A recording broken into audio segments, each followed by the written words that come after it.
नमस्कार दोस्तों, स्वागत है आपका हमारे YouTube चैनल जीके ट्रैकर पे। देखिए फ्रेंड, आज के वीडियो में हम बात करेंगे जो हमारी एक सीरीज है उत्तराखंड परीक्षा वाणी सीरीज, जिसमें हम पूरी परीक्षा वाणी को चैप्टर वाइज यहाँ पे कवर कर रहे। उत्तराखंड के जनपदों को, यानी जो हमारा परीक्षा वाणी का सबसे बड़ा चैप्टर है उत्तराखंड के पर्यटन एवं धार्मिक स्थल, जिसमें हम जनपदवार नोट्स को यहाँ पर देख रहे हैं। हरिद्वार को हमने कवर कर लिया था, देहरादून की हमारी क्लासेस कवर हो चुकी हैं। आज हम देहरादून को भी कंप्लीट कर जाएंगे। लास्ट वीडियो हमारा देहरादून का होगा, इसके बाद अगले जनपद की शुरुआत होगी। अगर आपने हमारी इससे पहले की क्लासेस को नहीं देखा है तो प्लेलिस्ट से आप उनको देख सकते हैं। तो चलिए दोस्तों, आज की वीडियो को शुरू करते हैं। सबसे पहले बात करेंगे देहरादून के प्रमुख स्थलों के बारे में, फिर देहरादून में जो प्रमुख संस्थाएं हैं, आयोग हैं, उनके बारे में भी जानेंगे। देहरादून के प्रमुख स्थलों में सबसे पहले आता है रोबर्ट्स गुफाएं, जिसे चोरों की गुफाएं भी कहते हैं। क्वेश्चन आया था पेपर में, रोबर्ट्स गुफाएं उत्तराखंड में कहां हैं? ये देहरादून के गुच्चू पानी में पड़ती हैं। ठीक है, रोबर्ट्स केव या चोरों की गुफा देहरादून से लगभग 8 किलोमीटर की दूरी पर स्थित है। किसके निकट है? देहरादून में है, देहरादून में ही मानी जाती है। ठीक है, इसके बाद यहां पर जो दूसरी इंपॉर्टेंट जगह है या इंपॉर्टेंट प्रसिद्ध धार्मिक स्थल है, यह है गुरु रामराय जी का, जो उन्होंने गुरुद्वारा यहां पर बनाया था। गुरु रामराय देहरादून कब आए थे? तो 1676 में। वैसे 1675 में ये यहाँ पे आते हैं और 1676 में झंडा मेले की शुरुआत यहाँ पर होती है। ठीक है, झंडा दरबार गुरुद्वारा इन्होंने यहाँ पे स्थापित किया था। यह झंडा दरबार किसके द्वारा स्थापित किया गया? गुरु रामराय के द्वारा।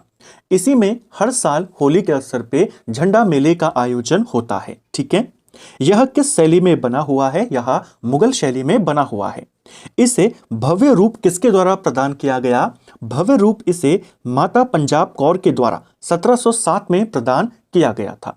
यानी इस भवन को बाद में दोबारा से बनाया गया, मुगल शैली में यह बना 1707 में। जो माता पंजाब कौर थी, उन्होंने इसे भव्य रूप से बनाया था। ठीक है, अगला जो इंपॉर्टेंट है वो है टपकेश्वर महादेव मंदिर। इसके बारे में हमने लास्ट वीडियो में जो देहरादून की हमने कवर करी थी, डिटेल से जाना था टपकेश्वर मेले के बारे में। टपकेश्वर मेला यहीं पर टपकेश्वर महादेव मंदिर में लगता है। इसे टपकेश्वर इसलिए कहा जाता है क्योंकि यहाँ एक चट्टान से निकलने वाली पानी की बूंदें मंदिर में स्थापित शिवलिंग पर लगातार टपकती रहती हैं। लास्ट वीडियो में हमने देखा था कि दूध के साथ एक कहानी जुड़ी हुई थी अश्वत्थामा के साथ। बाद में वह दूध किसमें परिवर्तित हो गया? कालांतर में पानी में माना जाता है। ठीक है, इसी के नजदीक टपकेश्वर महादेव मंदिर के नजदीक आचार्य द्रोण का आश्रम भी था। पूरी कहानी मैंने आपको लास्ट वीडियो में बताई थी, ताकि आपके जो कॉन्सेप्ट है वो पूरी तरह से क्लियर रहे। अश्वत्थामा का जन्म भी यहीं पर हुआ था, ऐसा माना जाता है। ठीक है, यहीं पर नजदीक है आचार्य द्रोण का आश्रम।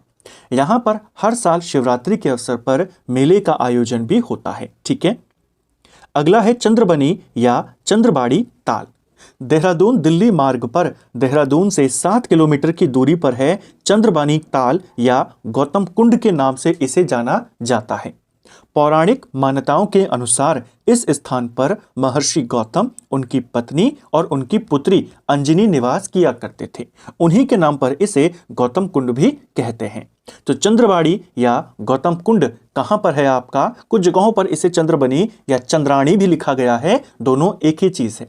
काफी पवित्र कुंड इसे माना जाता है और यह देहरादून में स्थित है। ठीक है, Rajaji national park. Rajaji national park जो है ये 1983 में 3 वन्यजीव अभयारण्यों को मिलकर बना था, जिसमें मोतीचूर वन्यजीव अभयारण्य, चिला और राजाजी अभयारण्य शामिल थे। इन तीनों को मिलाकर राजाजी नेशनल पार्क बना 1983 में।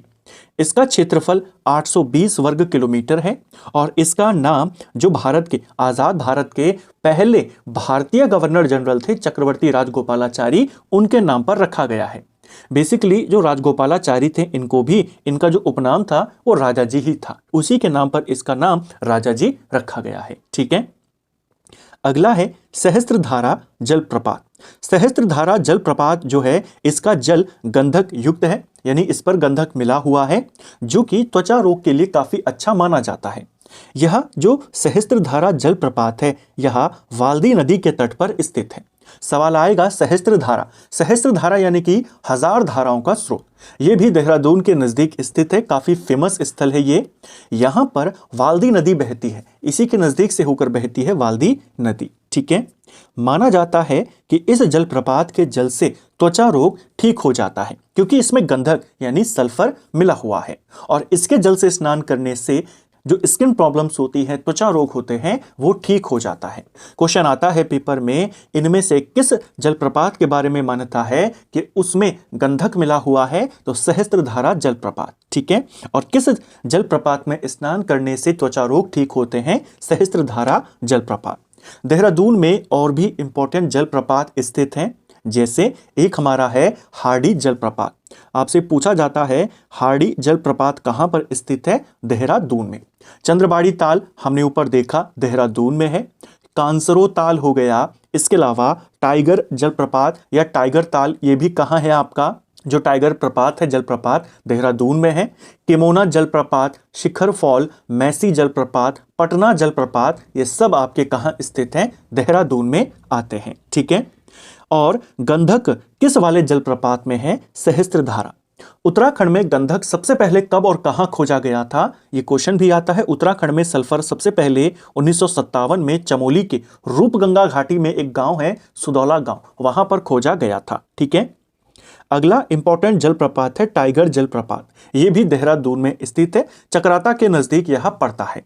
इसके अलावा जो इंपॉर्टेंट जलप्रपात हैं देहरादून के या फॉल्स हैं, वो हमने देखे, उनको नोट करते हुए जरूर चलें। ठीक है, अगले जो प्रमुख स्थल हैं देहरादून में, वो है दत्तात्रेय भगवान के 4 सिद्ध। जो दत्तात्रेय भगवान हैं, उनके 84 सिद्धों में से 4 सिद्ध देहरादून में स्थित हैं। अलग अलग दिशाओं में ये स्थित हैं, जिसमें एक है लक्ष्मण सिद्ध, एक है कालू सिद्ध, एक है माणक सिद्ध और एक है मांडू सिद्ध। तो 4 सिद्ध कौन कौन से हैं? लक्ष्मण, कालू, माणक और मांडू। इनके नाम पूछे जाते हैं, पेपर में आया था, आपको दे दिए कि इनमें से कौन सा सिद्ध देहरादून में नहीं है। ठीक है, कालसी, ये भी एक इंपॉर्टेंट स्थल है देहरादून का। यहां से अशोक का हमें लेख मिला है। अशोक का लेख या अशोक का जो शिलालेख मिला है उत्तराखंड में, वो कहां से मिला है? वो कालसी से मिला है। यह लेख ब्रह्मलिपि में और प्राकृत भाषा में अंकित है। ठीक है, इसके बाद आता है लाखा मंडल। लाखा मंडल, जिसे मूर्तियों का भंडार उपनाम से जाना जाता है। ठीक है, यह यमुना और रिखवाड़ नदी के संगम पर स्थित है। लाखा मंडल किन किन नदियों के संगम पर है? यमुना और रिखवाड़। उत्तराखंड शैली का शिव मंदिर यहां पर स्थित है, जहां पर जल डालने पर आपको अपना प्रतिबिंब दिखाई देता है। तो यहां पर एक प्रसिद्ध यहां पे शिव मंदिर स्थित है। किस शैली में बना हुआ है? उत्तराखंड शैली का शिव मंदिर। ठीक है, इसके बाद अगला इंपॉर्टेंट स्थल है बैराटगढ़। बैराटगढ़ जो है महाभारत काल के जो एक राजा थे, राजा विराट, उनकी राजधानी थी विराटगढ़, इसको माना जाता है। यह चौरानी चोटी पर स्थित है और पुलिंद राजा विराट की राजधानी थी। इन्हीं राजा विराट की जो पुत्री थी उत्तरा, उसका विवाह अर्जुन के जो पुत्र थे अभिमन्यु, उनके साथ हुआ था। ठीक है, क्वेश्चन आ जाएगा, महाभारत कालीन राजा विराट की राजधानी विराटगढ़ किस पर्वत चोटी पर स्थित थी? चौरानी चोटी। ठीक है, यह भी देहरादून में है। इसके बाद है हनौल। हनौल जो है ये महासू देवता को समर्पित तीर्थ स्थल है। यह टोंस नदी के तट पर स्थित है। जौनसार भाबर के लोगों का सबसे बड़ा तीर्थ स्थल है हनौल। पूछा जाता है आपसे जौनसारियों के प्रमुख देवता कौन है? आप कहते हैं महासू देवता।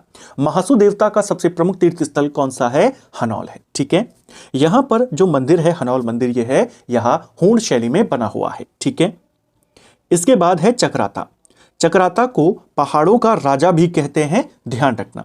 जो चकराता है अपने शांत वातावरण के लिए और प्रदूषण मुक्त हवा के लिए काफी फेमस है, बहुत अच्छा हिल स्टेशन है। इसे पहाड़ों का राजा भी कहते हैं। यह एक छावनी नगर यानी कैंटोनमेंट टाउनशिप भी है, तो यह एक छावनी भी है और इसे पहाड़ों का राजा कहते हैं। ठीक है, इसके बाद है रामताल गार्डन। रामताल गार्डन कहाँ स्थित है? यह चकराता के नजदीक ही पड़ता है। काफी सुंदर है, काफी ज्यादा फेमस पर्यटन स्थल है रामताल गार्डन। रामताल गार्डन चकराता के नजदीक है। चकराता के नजदीक ही काणासर भी है और देववन, ये भी चकराता के नजदीक आते हैं। ठीक है, इसके बाद आती है पर्वतों की रानी मसूरी। पहाड़ों का राजा कहा जाता है चकराता को, पर्वतों की रानी के नाम से फेमस है मसूरी। यह भी देहरादून के अंदर आता है। ठीक है, मसूरी काफी फेमस हिल स्टेशन है। इसकी समुद्र तल से ऊंचाई 2005 मीटर पर है, यानी समुद्र तल से कितनी ऊंचाई पर स्थित है ये 2005 मीटर। इसकी स्थापना 1827 में आयरिश कैप्टन यंग के द्वारा की गई, यानी आयरलैंड का एक अधिकारी था, आर्मी ऑफिसर था कैप्टन यंग, इसके द्वारा की गई। अब देखिए कुछ जगहों पर पहले आपको 1825 मसूरी की स्थापना या मसूरी की खोज दी जाती थी, लेकिन अब ज्यादातर स्रोतों में, खासकर जो उत्तराखंड पर्यटन विभाग है उसकी भी वेबसाइट में मसूरी की खोज 1827 ही है, मसूरी की स्थापना 1827 ही है। तो आपने इसी को याद करना है, ठीक है। किसके द्वारा की गई? कैप्टन यंग के द्वारा। यह आयरिश था, यानी आयरलैंड का था, ठीक है। मसूरी की जो पहली इमारत है उसका नाम था मलिंगार होटल। ये कब बनी? ये 1827 में ही बनी थी, ठीक है। मसूरी में ही सर्वेक्षण कार्यालय बनाया गया था 1832 में कर्नल एवरेस्ट के द्वारा, जिसे आज हम जॉर्ज एवरेस्ट हाउस के नाम से जानते हैं। सवाल आया था पेपर में, राज्य में जॉर्ज एवरेस्ट हाउस कहां पर है? तो मसूरी के अंदर स्थित है। दलाई लामा ये मसूरी आए थे 1959 में। चीन ने जब तिब्बत पर अधिकार कर लिया था तो जो तिब्बती धर्मगुरु हैं दलाई लामा, वो सबसे पहले कहां आते हैं? मसूरी में ही आते हैं। 1959 में आए थे, कुछ समय वे मसूरी में ही रहे।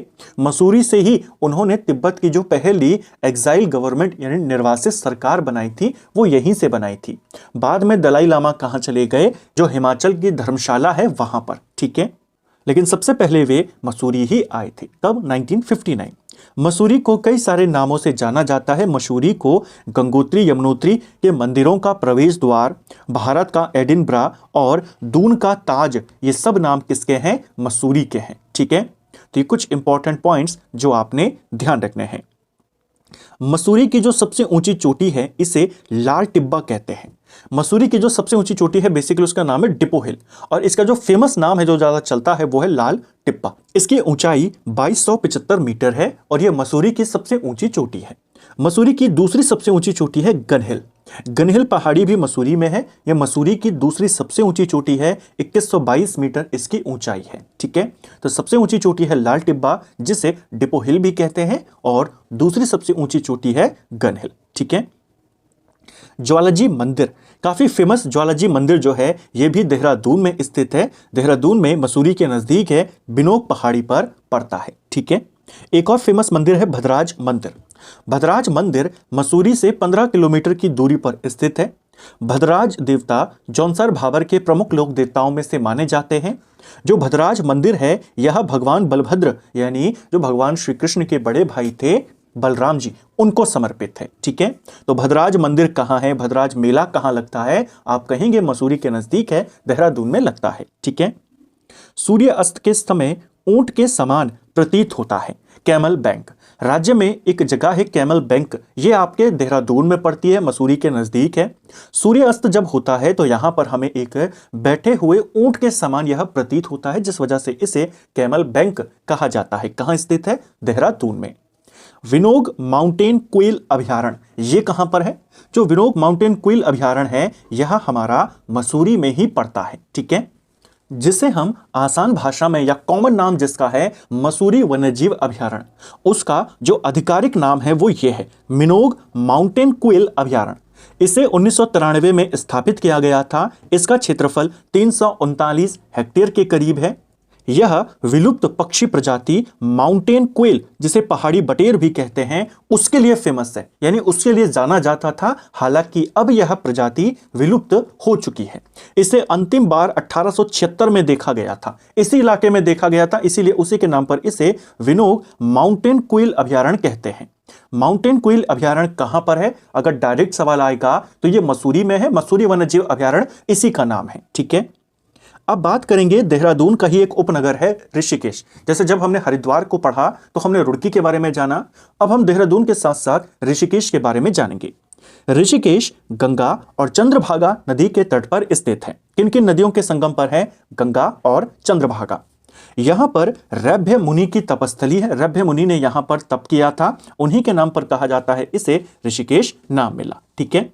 बेसिकली रभ्य मुनि ने यहां पर तपस्या करी और इंद्रियों को अपने कब्जे में उन्होंने किया, इंद्रियों पर अपना वश उन्होंने किया, जिससे का नाम ऋषिकेश हो गया, यानी इंद्रियों का स्वामी। और बाद में वही किस में कन्वर्ट हो गया, ऋषिकेश में। तो किस ऋषि ने यहां पर तपस्या करी थी, रभ्य ऋषि। ऋषिकेश का प्राचीन नाम कुब्जा मृग है। आमों के बगीचे यहां पर काफी ज्यादा थे, जिस वजह से इसका नाम हमें क्या मिलता है, कुब्जा मृग। क्वेश्चन आया था पेपर में, कुब्जा मृग किसका प्राचीन नाम है, तो वो है ऋषिकेश का। यह नाम क्यों पड़ा है, तो ऐसी मान्यता है आम के बगीचों की अधिकता के कारण इस स्थान को कुब्जा मृग कहा जाने लगा था। ठीक है, इसके उपनाम भी हैं। इसे संत नगरी के नाम से, योग की वैश्विक राजधानी के नाम से, गंगानगर के नाम से भी जाना जाता है। ठीक है, ऋषिकेश के प्रमुख दर्शनीय स्थल जो हैं वो निम्न हैं। जैसे ऋषिकेश का सबसे पुराना मंदिर यह है भरत मंदिर। ऋषिकेश का सबसे पुराना, सबसे प्राचीन नगर या सबसे प्राचीन मंदिर कौन सा है, तो वो भरत मंदिर है। त्रिवेणी घाट के निकट स्थित है यह मंदिर। ऋषिकेश में राम झूला काफी ज्यादा फेमस है। यहाँ का लक्ष्मण झूला, राम झूला भी फेमस है। राम झूले का अन्य नाम है शिवानंद झूला। और यह जो शिवानंद झूला है ऋषिकेश में स्वर्ग आश्रम के निकट स्थित है, जिसकी स्थापना स्वामी विशुद्धानंद ने करी थी। तो क्वेश्चन आएगा, शिवानंद झूला कहां है, ऋषिकेश में। स्वर्ग आश्रम के संस्थापक कौन है, स्वामी विशुद्धानंद। ऋषिकेश में 84 कुटिया, जिसे शंकराचार्य नगर भी कहते हैं, इसकी स्थापना महर्षि महेश योगी के द्वारा 1967 में की गई। 84 कुटिया की स्थापना किसने करी थी, महर्षि महेश योगी। 1967 में इन्होंने इसे बनाया था।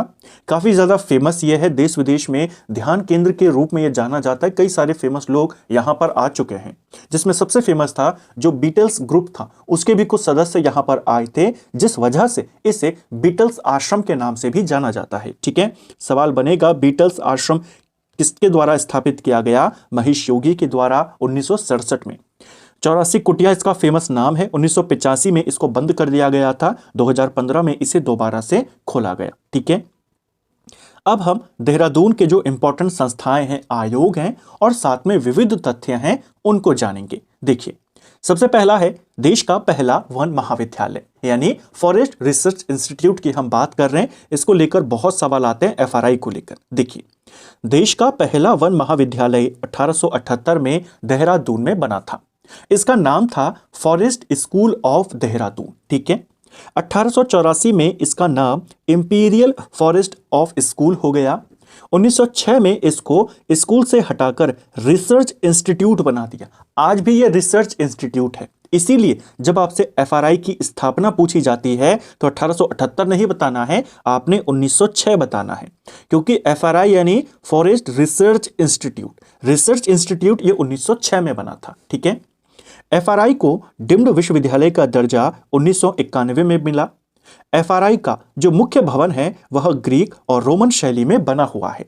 मुख्य भवन के जो वास्तुविद थे उनका नाम था CG ब्लूमफील्ड। FRI मुख्य भवन का उद्घाटन 1929 में इरविन, जो उस समय भारत का वायसरॉय था, इसने किया था।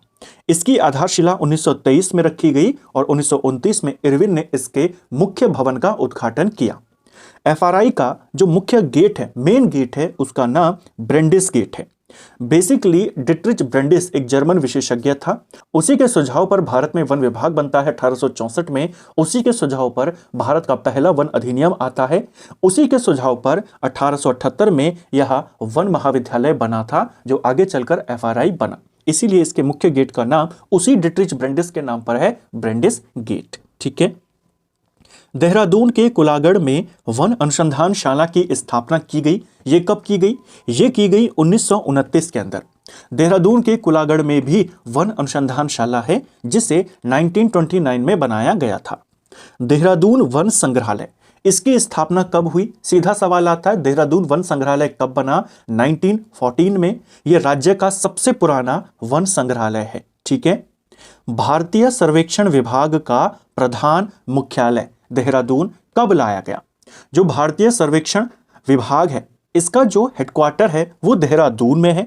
शुरुआत में इसे जब स्थापित किया गया था 1767 में, तो इसे कलकत्ता में स्थापित किया गया। इसका हेडक्वार्टर देहरादून 1942 में सेकेंड वर्ल्ड वॉर के दौरान लाया गया था। ठीक है, इंडियन मिलिट्री एकेडमी यानी IMA की स्थापना कब हुई? IMA की स्थापना अक्टूबर 1932 में होती है। आईएमए की स्थापना जो फिलिप चैटवुड वर्ड था इसके द्वारा की गई थी। काफी प्रसिद्ध है। भारतीय सैन्य अकादमी 1932 में देहरादून में बनी। राष्ट्रीय इंडियन मिलिट्री कॉलेज जो है RIMC ये भी देहरादून में है, वो 1922 में बना था। ठीक है। लाल बहादुर शास्त्री राष्ट्रीय प्रशासनिक अकादमी कहां पर स्थित है? इसकी लोकेशन भी पूछी जाती है। यह मसूरी में है। इसे 1 सितंबर 1959 को स्थापित किया गया था। जो IAS होते हैं उनकी ट्रेनिंग यहीं पर होती है। लबसना इसको शॉर्ट में कहा जाता है।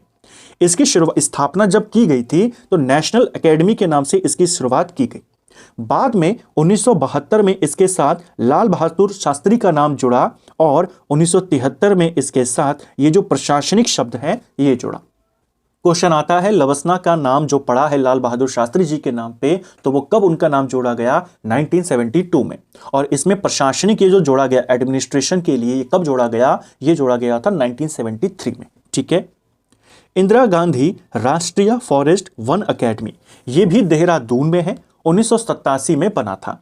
इसकी हिस्ट्री भी पुरानी है। आज़ादी से पहले यह बन चुका था। 1938 में इंडियन फॉरेस्ट स्कूल के नाम से इसे स्थापित किया गया। 1987 में यह इंदिरा गांधी राष्ट्रीय फॉरेस्ट वन अकेडमी के नाम से चला। ठीक है। वाडिया संस्थान काफी फेमस है। भूगर्भ विज्ञान से इसका संबंध है। क्वेश्चन आया था किससे संबंधित है? भूगर्भ विज्ञान से। वाडिया संस्थान देहरादून में है।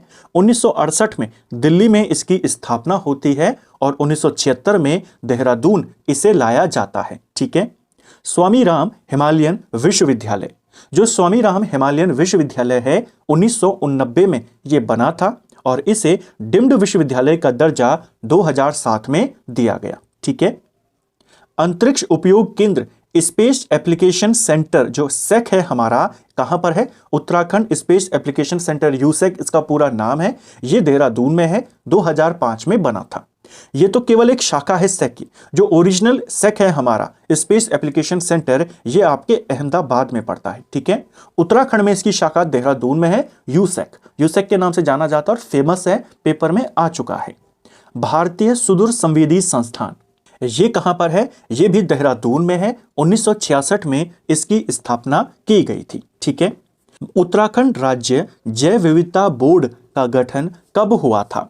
जो उत्तराखंड राज्य जैव विविधता बोर्ड है इसे 2006 में बनाया गया। 2006 में ही दून पुस्तकालय की स्थापना की गई थी। ठीक है। तो दून पुस्तकालय एवं शोध केंद्र कब बना? 2006 में। 2006 में ही जैव विविधता बोर्ड उत्तराखंड का बना। अगर पूछेगा राष्ट्रीय बागवानी बोर्ड यह भी देहरादून में है। इसे 1984 में बनाया गया था। महात्मा गांधी शताब्दी नेत्र केंद्र देहरादून में है। कब से? 1943 से। तो महात्मा गांधी शताब्दी नेत्र केंद्र कहां स्थापित है? देहरादून में। और कब किया गया? 1943 में। ठीक है। उत्तराखंड राज्य सूचना आयोग का गठन यह भी देहरादून में अक्टूबर 2005 में हुआ था। ठीक है। 1980 में देहरादून में क्षेत्रीय अभिलेखागार की स्थापना हुई और 2003 में इसे राजकीय अभिलेखागार का दर्जा दिया गया। तो क्षेत्रीय अभिलेखागार कब बना देहरादून में? 1980। इसे राजकीय अभिलेखागार का दर्जा कब मिला? 2003। सवाल आएगा राजकीय अभिलेखागार कहां है? देहरादून में। देहरादून में RBI की शाखा कब स्थापित हुई? देहरादून के अंदर RBI की शाखा 2006 में 30 जून को स्थापित हुई थी। ठीक है। हिमालयन इंस्टीट्यूट हॉस्पिटल ट्रस्ट अभी हमने ऊपर देखा था स्वामी राम विश्वविद्यालय, यह वही वाला है। 1989 में बना था। ठीक है। उत्तराखंड राज्य लोक सेवा अधिकरण इसका गठन कब हुआ? तो उत्तराखंड राज्य लोक सेवा अधिकरण ये 2004 में बना था। इसका मुख्यालय 2013 में नैनीताल से देहरादून स्थानांतरित कर दिया गया। ठीक है। यानी शुरुआत में इसका हेडक्वार्टर नैनीताल था, वर्तमान में देहरादून है। रेशम सहकारी संघ ये कहां स्थित है? रेशम सहकारी संघ ये भी देहरादून में है। इसे प्रेमनगर में बनाया गया है देहरादून के अंदर। देहरादून में महाराणा प्रताप स्पोर्ट्स कॉलेज की स्थापना कब हुई? महाराणा प्रताप स्पोर्ट्स कॉलेज ये भी देहरादून में है। 1993 में बना था। देहरादून नगर पालिका का गठन कब हुआ? देहरादून नगर पालिका उत्तराखंड की पुरानी नगर पालिकाओं में से एक है। 1867 में यह बनी थी और इसे 1998 में नगर निगम का दर्जा दिया गया। ठीक है। देहरादून को सुविस्तृत गांव की संज्ञा किसने दी थी? देहरादून के लिए यह शब्द भी आता है सुविस्तृत गांव, यानी अच्छे से बसाया हुआ गांव। यह कहा था देहरादून के लिए रैपर ने, जो 1808 में अंग्रेजों के द्वारा भेजा गया था यहां के सर्वे के लिए। ठीक है। देहरादून रेलवे स्टेशन की स्थापना कब की गई? जो देहरादून रेलवे स्टेशन है इसे 1900 में स्थापित किया गया था। क्वेश्चन आता है देहरादून को किस वर्ष रेलवे से जोड़ा गया? तो वर्ष 1900 में। 1900 में ही देहरादून को हरिद्वार से भी जोड़ा गया। देहरादून और हरिद्वार को जोड़ा गया था बेसिकली। ठीक है, उसी वर्ष। देहरादून रेल के ऊपर डाक टिकट सन 2000 में, जब इसे 100 साल पूरे हुए तब जारी किया गया। ठीक है। काठगोदाम देहरादून के बीच सीधी रेल सेवा कब प्रारंभ हुई? तो ये 3 जनवरी 2001 से सीधा शुरू हुई थी देहरादून और काठगोदाम के मध्य में। ठीक है। गढ़वाली समाचार पत्र का प्रकाशन कब शुरू हुआ? देहरादून से कुछ इंपॉर्टेंट पत्र भी आते थे, जिसमें से एक है गढ़वाली समाचार पत्र। गढ़वाली समाचार पत्र गढ़वाल यूनियन के द्वारा निकाला गया था। 1905 में यह देहरादून से आना शुरू हुआ था। ठीक है। इसके अलावा देहरादून से युगवाणी समाचार पत्र भी आता था 1947 में, जिसकी शुरुआत होती है गोपेश्वर कोठियाल, भगवती प्रसाद पांथरी जिसे शुरू करते हैं युगवाणी, वो भी देहरादून से आता था। इसके अलावा अभय पत्रिका जो विचारानंद सरस्वती ने 1922 में निकाली थी, वो भी यहीं से आई थी। ठीक है। देहरादून में विनोबा भावे ग्रामोद्योग संघ की स्थापना कब हुई? विनोबा ग्रामोद्योग संघ ये भी देहरादून में है। इसे 1954 में बनाया गया था। ठीक है। जो शक्ति नारायण शर्मा थे वे इसके संस्थापक थे।